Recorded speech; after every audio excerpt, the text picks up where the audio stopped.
Hello, I'm Robert, fact checker and science blogger voluntary, and helping people scared of many things as part of our Doomsday Debunked group on Facebook. And so this time after I've done these two videos about what was happening yesterday and about Trump not saying anything and not condemning them, or not denouncing what happened, at last he has given a video that just says all the right things.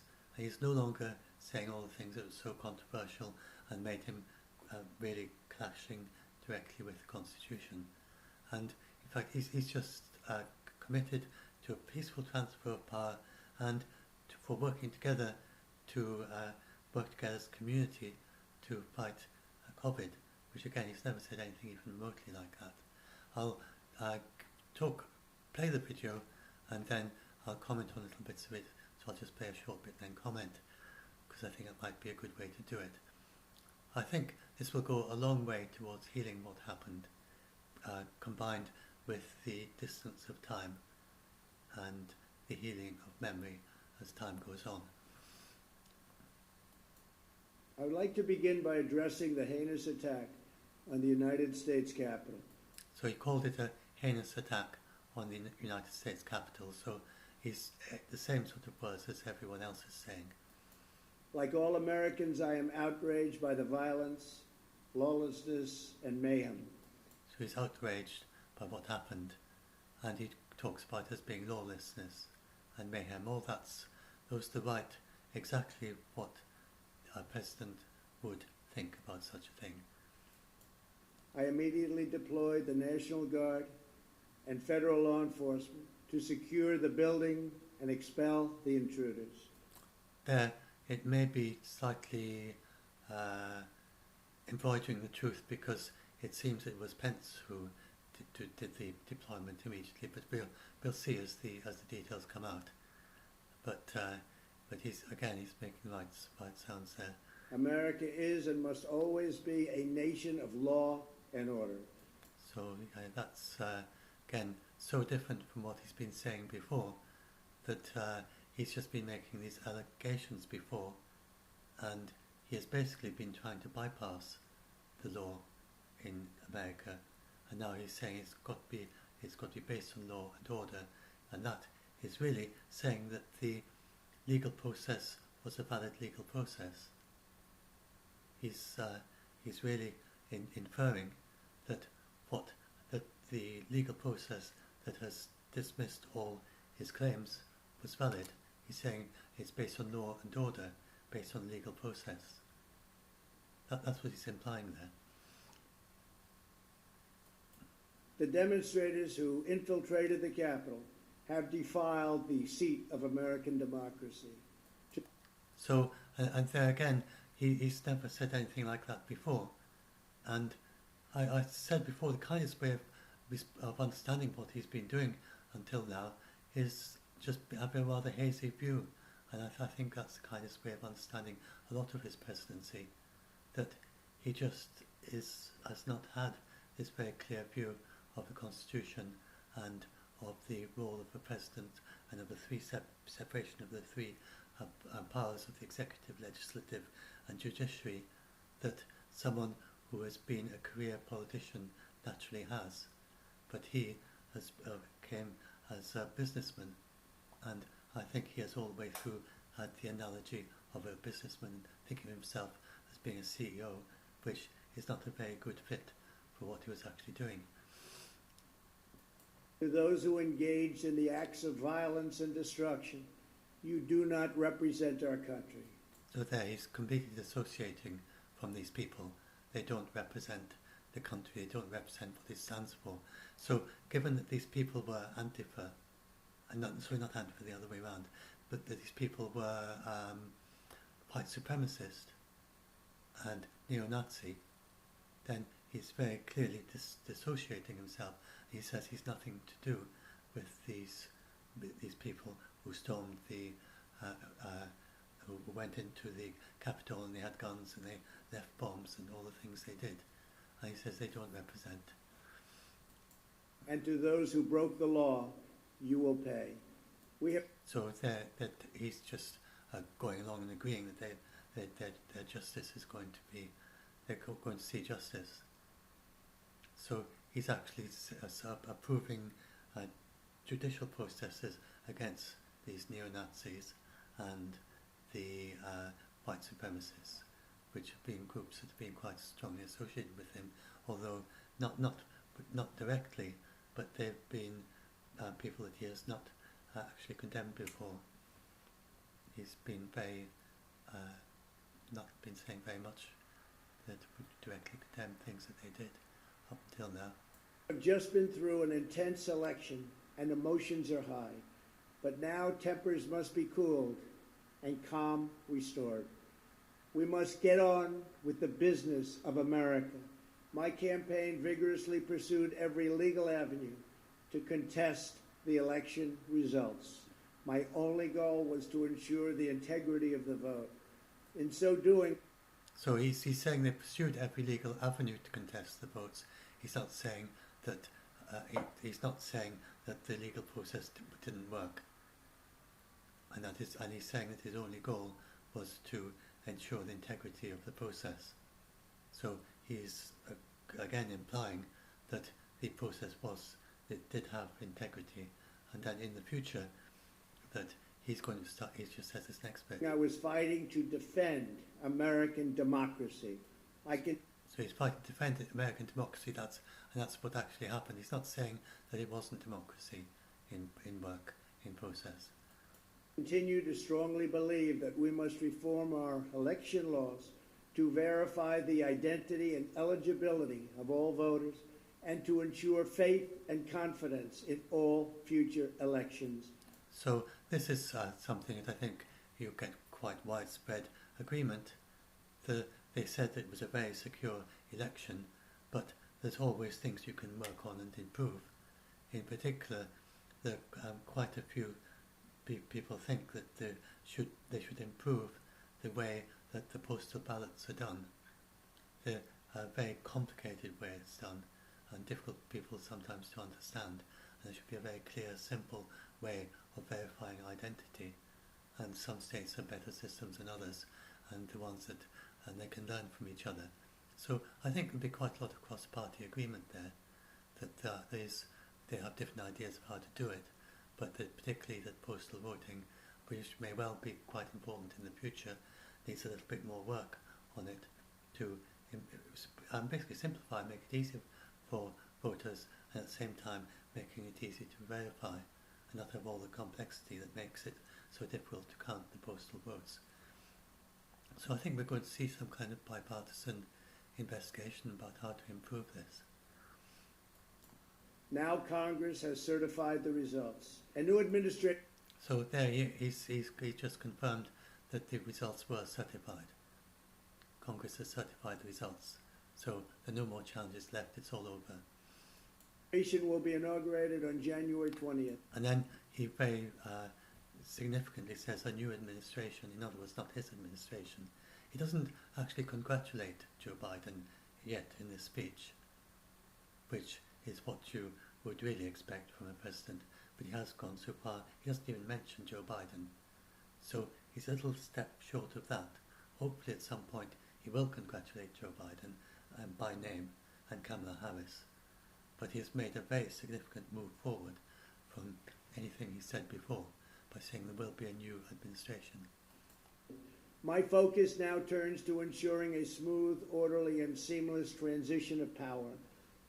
This moment calls for healing and reconciliation.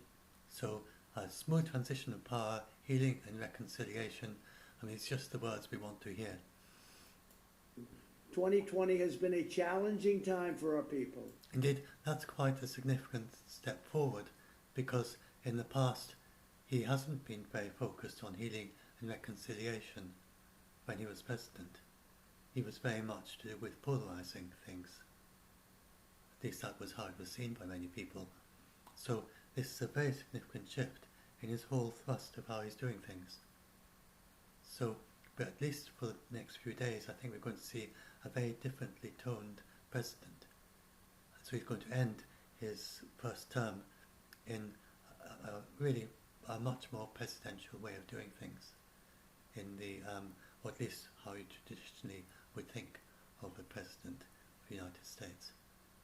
once you are the president, then you're not no longer involved in the kind of ding dong of basically he's been almost fighting a campaign all the way through, rather than just being a president as you normally expect of a president. A menacing pandemic has upended the lives of our citizens. So, and then this is the very first time, I think, that he's clearly admitted that, or agreed, that the pandemic is something very serious. Because all the way through his election campaign, he was saying that we're going to be over it and it's not going to be something, it's not really serious. And he very much downplayed the seriousness of it. So now he's saying very clearly it is a menacing pandemic, which is quite significant change again. And with a bit of luck, this may lead to Trump supporters being more careful about physical distancing and mask wearing, to have their president saying that it's a menacing pandemic, instead of that it's not something you need to worry about, which is what has been his message for so long. Isolated millions in their homes, damaged our economy, and claimed countless lives. So he has really emphasizing the seriousness of it, and claimed countless lives, which again he hasn't really made that so clear in the past at all. Defeating this pandemic and rebuilding the greatest economy on earth will require all of us working together. So that then is very promising for the future. Once Biden is in power, he talked about all of us working together. And this is the whole thing that the World Health Organization have been saying all along. They're saying to quarantine politicizing the virus. Dr. Tedros said that in April. So he is saying all of us work together. So this means that he's going to be encouraging his supporters. That's really very significant for success of Joe Biden to be able to achieve his ambitions with the taming COVID, because it's always been, indeed I was watching a Zoom interview just earlier today in which they were talking about how it's going to be quite difficult with the politicizing of the masks, and asking how is Joe Biden going to be able to overcome that and get people to wear masks when it's been made so political. So he's now saying we should all be working together. So presumably this is kind of encouraging his own followers that we're all in it together, and not to continue with his politicizing and dividing us off into different captions, the masked caption and the unmasked caption.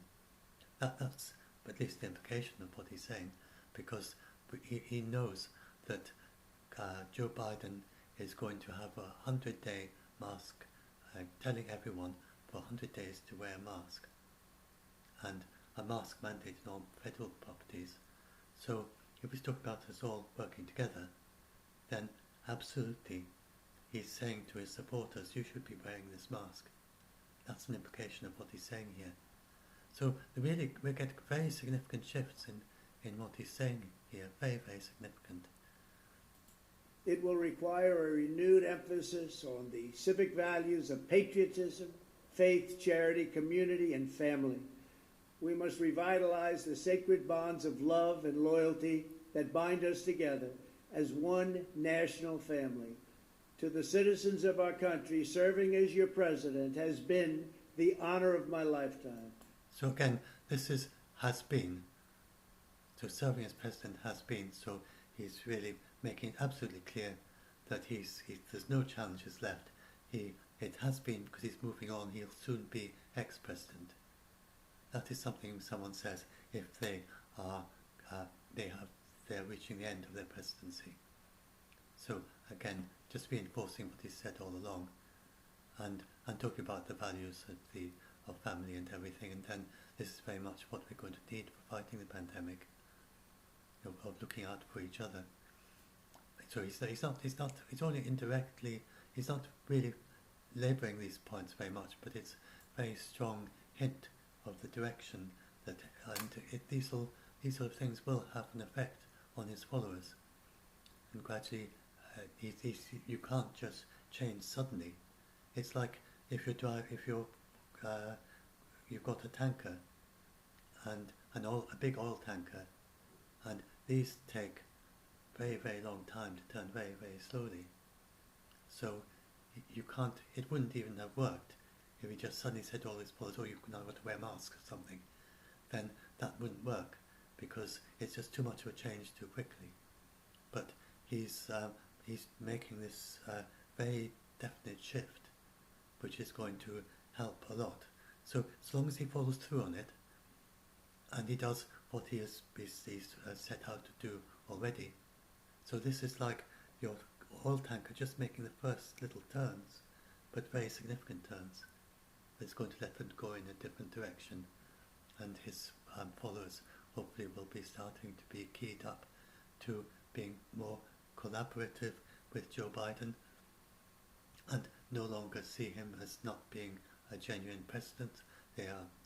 It's helping to key them up to the idea that Joe Biden was fairly elected and they need to give him a fair chance as a president. And Joe Biden and Trump is saying, go along, work together with him. We need to stop this pandemic, so work with Joe Biden on that. That again all follows from this. And to all of my wonderful supporters, I know you are disappointed, but I also want you to know that our incredible journey is only just beginning. Thank you, God bless you, and God bless America. So, again, he's talking to his central basis. It's all been all along, and and of course talking and encouraging them and saying, we're going in the right direction. And I think, for a Trump supporter, then this will, I think he got it just right, got the tone just right, both for the Trump supporters who are following him, and he hasn't just dropped them off a cliff and said, we're going to go against the Constitution. I think that was really a very well judged, very well carefully done speech, just exactly what he needed to say. It's, of course it was late, he should have said it yesterday, you can easily say that, but he has said just the right thing at this moment. He couldn't have done better than this, I don't think, at this moment in time. And so we just have to see where it goes. That's actually, that's just absolutely a really excellent speech, given his situation that he's in, and where he needs to go next to leave the presidency in a much better state. So this is not just for himself, but it's giving a very good example to the rest of the world. Because I was hearing that Bolsonaro is being influenced by this in Brazil, for instance. So this is making it very clear it is not right, it's not good. What happened yesterday was not correct, and this is not the way to do a transition, or to try and stay in power is not appropriate. It's not right to try and stay in power when you've been voted out.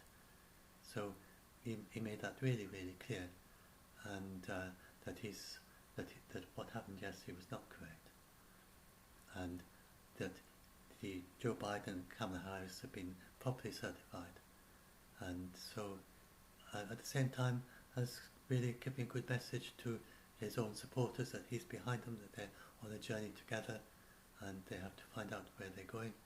So I don't know how much this will actually bring. There's quite a lot of healing still needed. It's not going to be anything instant, because what happened yesterday was very major. But I think over a period of time, then, and with the past of history, with the fading of memory, and the natural healing that comes with that, I think he is going in a very good direction just now, and so I was really, it's a great relief really that he's done this, and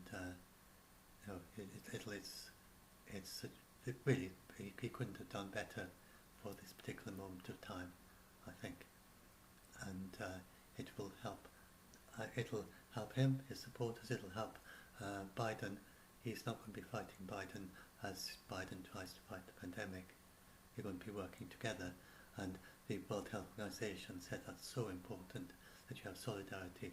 So at this particular point in time, also with as you talk about the menace of the pandemic, it's really, really important. The situation is just so difficult in the United States at this moment. It's so dire with the pandemic and the shortage of intensive care units and so on.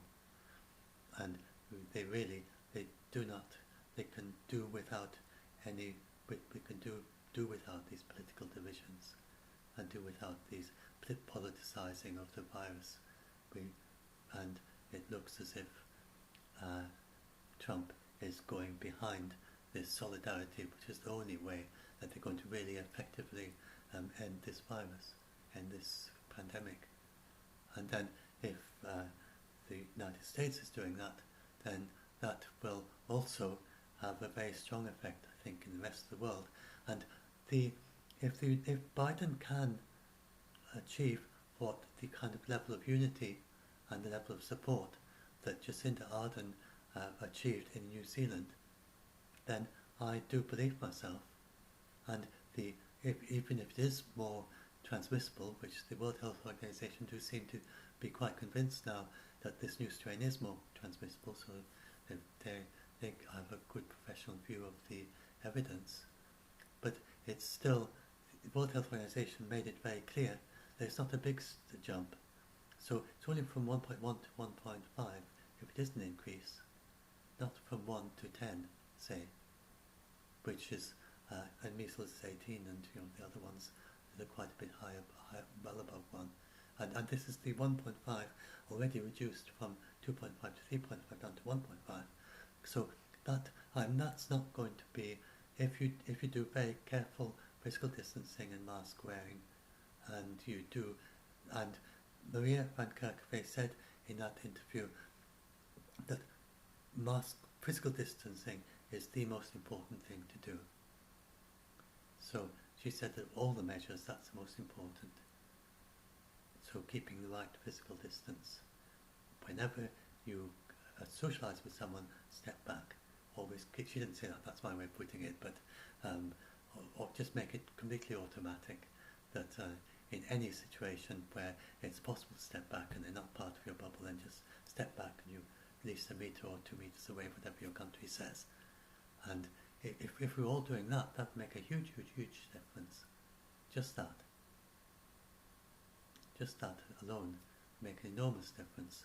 And it doesn't matter, it's not going to, if the droplets, because we mainly are infected by the droplets that you are produced when you're speaking. So if you're socialising and then you step back when you're speaking to someone and you're always 1 metre away, it doesn't matter how much virus is in those droplets if they're not going to reach you. So if you do really careful physical distancing, and those big droplets, which are the way the virus in this particular with particular disease gets to you, then what's it matter if it's just a few, 0.4, so 4, even 20%, 30%, 40% more viruses in those droplets, or whatever the reason is for the extra transmissibility, then that's going to make no difference so long as you're physically distanced. And same with hand washing. If the extra transmissibility is something to do with hand washing, then as long as you learn to wash your hands properly, like Dr. Ted has showed, and that every bit of it is covered in soap, and this virus is instantly destroyed by the soap. So again, that's but if you're doing that, as long as you do it properly, then that bit is done. And then with the mask wearing, there's obviously a huge possibility of improving that, because people are constantly fiddling with the front of the masks. If this can only be explained to people, then who knows, I don't know if that makes any difference. But just doing everything properly. And then, but most of all, the isolation and the quarantine and the contact tracers. Biden is going to be employing 100,000 contact tracers, which is about the number that is actually required in the United States. And so I really expect, and then doing the isolation and the quarantine properly, I'm sure he'll be focusing on that too, then I expect it to go off a cliff and you'll be falling tenfold every 25 days, as long as you're all behind it together. And this, again, this speech, Trump's speech, has been just set the tone just right. It's all, be all set to really work together as one great nation on defeating this pandemic, which is our utter top priority at this point. And Trump is no longer going to be the one fighting, and he's not going to be like a sniper, as it were, from the side. At least, he's saying we've got to work together, and that is, it's just really, really welcome to hear that message from Trump at this very moment in time, and when it's so important that the United States is united and in solidarity on this matter. So I was very relieved to see this video, and hopefully these comments help you to see why I'm trained as a logician. I was trained. My mathematics research was in mathematical logic and the very detailed understanding of how you do reasoning in maths, and so I can't help but sort of, when I hear something like this, then you just automatically, the logician brain engages, and you analyse everything. And so I thought I wouldn't normally do this, but I thought it could be quite helpful to hear how I analyse that video as he spoke, and just by stopping and talking about each word, and how you can analyse it if you just give it a little bit more thought, and then start thinking about the context and the background for everything. It doesn't mean I analyse like that all the time whenever people are talking, but if it's important. And so maybe that helps some of you, and I'm going to upload this, and hopefully this the rest of you will start. I think there's going to be a big healing indeed in the next few days as a result of this. And this video, this just a few minutes. What's it to? Just short of 3 minutes, but a very significant 3 minutes in American history, I would say. So I'll upload this now.